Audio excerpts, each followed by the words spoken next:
What I'm looking into and trying to understand is power and influence. And I am fascinated by what happened with Carney and the Canadians because early this year, the Conservatives were surging in Canada. So Trudeau's moment had passed. The cost of living and other social issues were weighing on the public conscience. And well, after a decade, the public was just itching for something shiny and new. And the Conservatives were polling by some estimates at 20 points higher than the Liberals. But that was 6 weeks ago in 2025. And Mark Carney apparently knows what he's doing. So, oddly enough, he took a page out of Trump's playbook. Well, no, that's not right. They both took a page from the same playbook. I don't want to give Trump too much credit here. But anyway, Trudeau's passed the baton on to Carney on March 14th. And on March 23rd, Carney dissolved Parliament and called for an election to be held on April 28th. Now, remember, he's a liberal, and Conservatives were odds-on favorites, and there's not a lot of time between March 23rd and April 28th. Clearly, his back was against the wall. He didn't even have time to make up a story about pedophiles in a poutine shop. So Carney did the unthinkable. He took a clear position and demonstrated leadership. On March 27th, Carney declared the end to the special relationship between Canada and the US. He even called into question the military partnership that Canada and the US have, which, while nice for Canada, is crucial for US defense because, let's be honest, they, whoever they are much more likely to attack the US than Canada. Now, the Conservatives, led by Pierre Poilievre, took an anti-woke, whatever the hell woke means. Could somebody please explain it to me? Because I'm a liberal.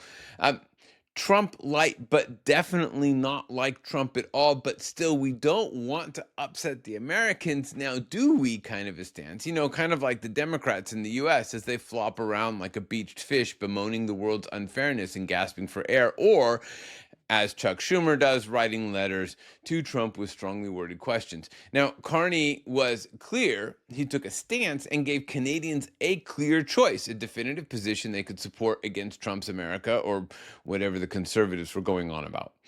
So a clear stance, by the way, does mean that people love it or hate it. It means they can vote for something, but also against it. Like when Trump says he could comply with court orders and bring back Abrego Garcia, he just won't.